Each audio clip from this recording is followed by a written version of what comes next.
Hola, ¿qué tal, queridos estudiantes? Bienvenidos una vez más a la clase de biología. El día de hoy vamos a tener un tema muy interesante y es acerca de los virus. Últimamente, pues hemos estado muy metidos en este tema a raíz de toda la pandemia del coronavirus, pero no debemos olvidar que biológicamente hay mucha información y hay mucho que saber acerca de los virus. Entonces, primero, entendemos que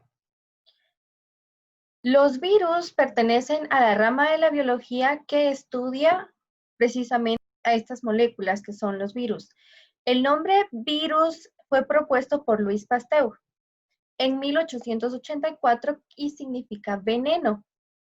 Esa es básicamente la forma o la estructura en la que podríamos observar o en la cual está formado un virus constituido.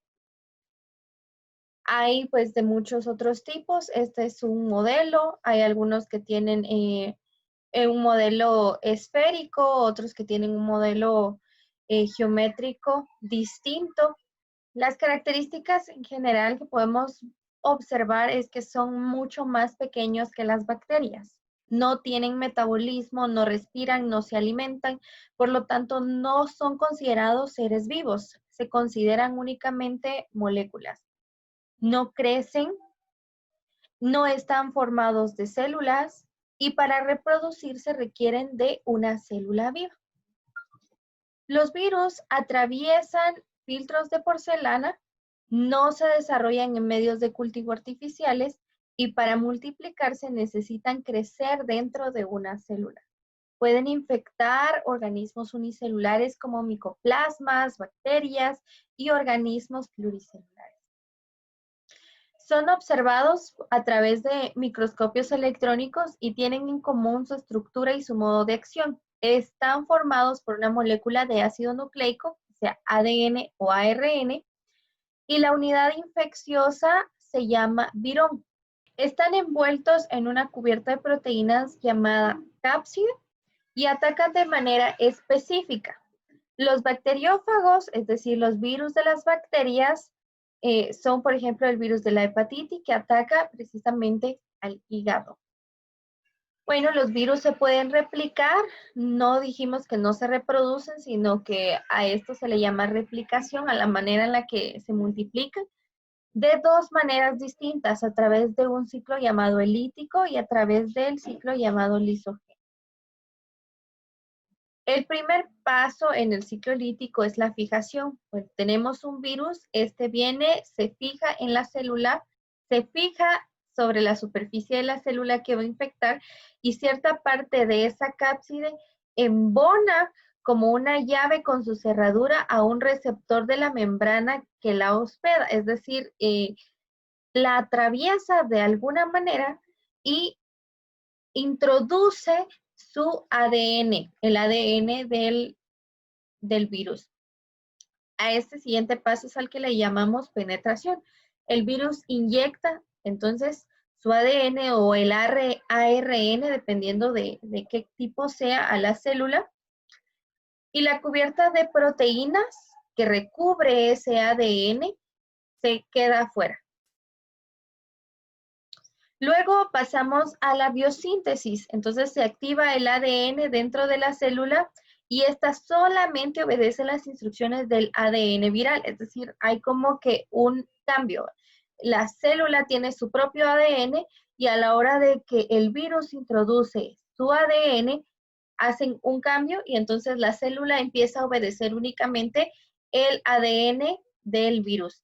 De esa manera, la célula que está infectada empieza a producir muchas otras copias más de los componentes del virus y así forma otros virus.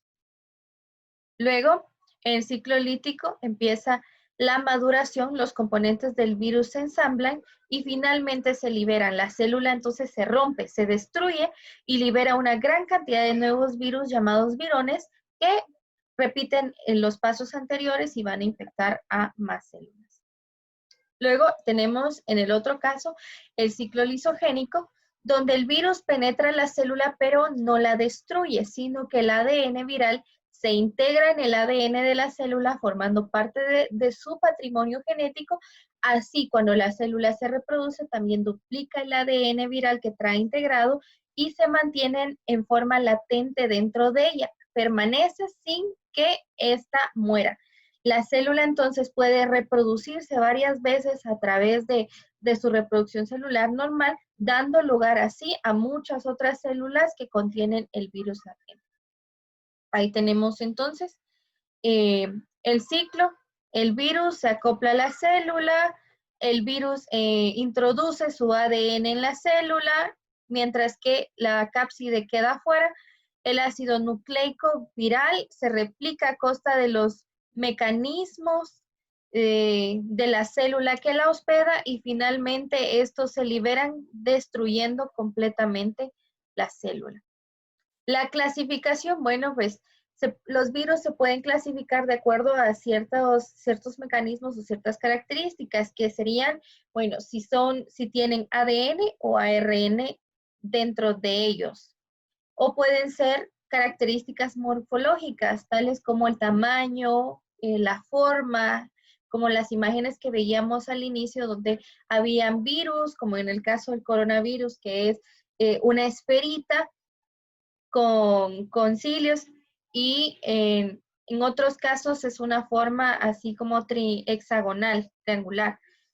Bueno, además de ello, podemos clasificarlos a partir de la susceptibilidad a los agentes físicos, si son susceptibles pues, a la luz, al frío, al calor, a ciertas propiedades o disposiciones naturales que adquiere para recibir modificaciones.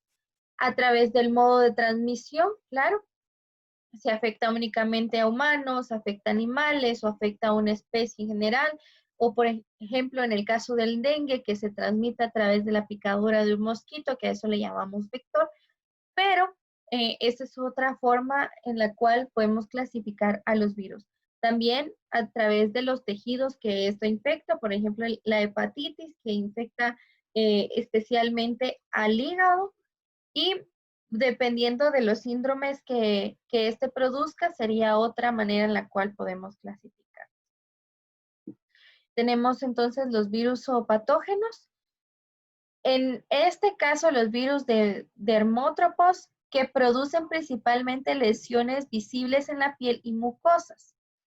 Por ejemplo, vemos la viruela que produce pues, unas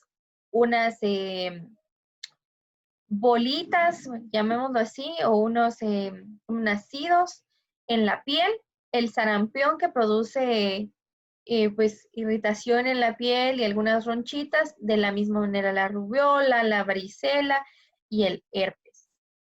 Tenemos dentro de los virus o patógenos también, los virus neumótropos, productores de enfermedades respiratorias, tales como la gripe. En el caso de la gripe o influenza, hay más de 20 cepas de virus. Por esa razón, todo el tiempo nos vamos a estar enfermando con este tipo de virus. De hecho, cada vez que nos enfermamos es una cepa distinta porque nuestro cuerpo biológicamente está condicionado para que sea inmune a una enfermedad.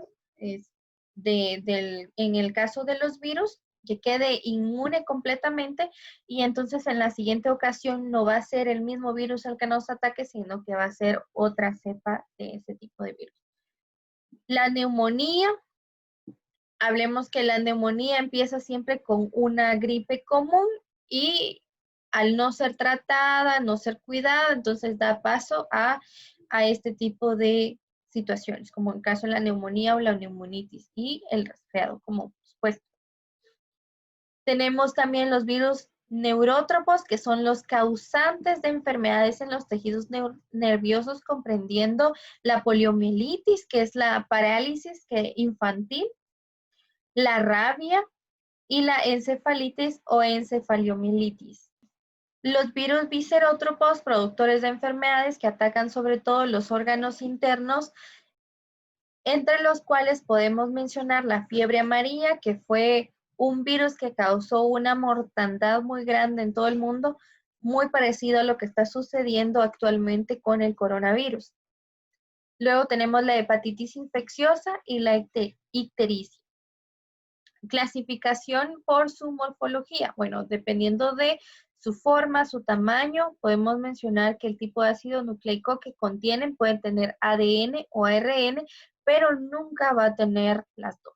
La forma de los virus puede ser cilíndrica, de muchas caras o hasta de formas complejas. El tamaño puede variar entre 3 o 4 nanómetros hasta unos 300 nanómetros. Y la presencia o ausencia de envoltura externa también es forma en la cual podríamos clasificarlo de acuerdo a su morfología. También podemos mencionar si afecta solamente a células animales, vegetales o bacterianas, como en el caso de los virus bacteriófagos. Tenemos acá entonces el ciclo lítico en esta parte acá y el ciclo lisogénico. Vemos que el virus en el paso número 1 se adhiere a la pared de la célula que la va a hospedar. Luego, en el ciclo lisogénico, el ADN viral se integra al cromosoma bacteriano. Previo a la división se duplica el ADN bacteriano viral. Luego, pues, se replica, se divide. Cada célula hija tiene un ADN viral incorporado y luego, por último, el ADN viral se separa del cromosoma bacteriano y entra en el ciclo lítico. En este caso, en el ciclo lítico, después de adherirse, el ADN viral dirige la maquinaria celular para reproducir varios componentes que tienen las mismas características del ADN viral. Las proteínas virales forman la recubierta virídica y el ADN se empaqueta en su interior. Las fibras de la cola y otros componentes se añaden a la cubierta, el virus se completa y finalmente la célula huésped se destruye liberando todas estas partículas infecciosas.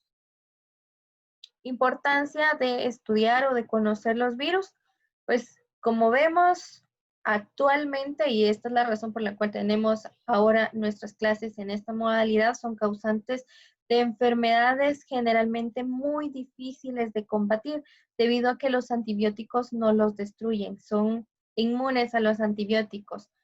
Debido a la alta tasa de mutaciones, debido a que constantemente se van replicando y mutando, van adquiriendo resistencia a los medicamentos y por esa razón los antibióticos no son funcionales. No solo afecta a los seres humanos o a los hombres, también afecta a las plantas y a los animales, causando así pérdidas económicas. Una propiedad muy importante de los virus consiste en su capacidad de adaptarse a especies de animales huéspedes distintas de aquellas que suele infectar habitualmente en condiciones naturales de transmisión, como el caso del coronavirus, que se dice que inicialmente afectaba a los murciélagos y luego mutó para afectar ahora a los seres humanos. Adquiere resistencia a tienen resistencia a ciertos desinfectantes químicos, por eso es importante ahora que estamos en esta pandemia desinfectar constantemente todas las superficies que estemos tocando. También tienen resistencia al calor. Y bien, con los virus, recordemos entonces que no existe un enemigo que sea demasiado pequeño, por lo tanto, debemos de cuidarnos. Recordemos ahora que estamos en esta pandemia, lavarnos constantemente las manos, desinfectar nuestras superficies, quedarnos en casa la mayor parte del tiempo. Y finalmente recuerden ir y estudiar su guía. Les he dejado un artículo que deben de leer donde se encuentra parte de la historia y los síntomas que producen muchos de los virus de los cuales hemos hablado. Y finalmente deben de ir a Flipgrid. Es una plataforma que he habilitado donde ustedes van a elaborar un video con un comentario. Ahí he dejado las especificaciones de lo que requiero en la guía de trabajo. Vamos a hacer una especie de conversatorio a través de videos. Entonces, como si fueran historias de Instagram. Ahí pueden elaborar todo. Para ello, también les he dejado una serie de tutoriales para que puedan ir y consultar cómo funciona esta plataforma y así ambientarse. Pues no teniendo más que decir, que tengan un buen día.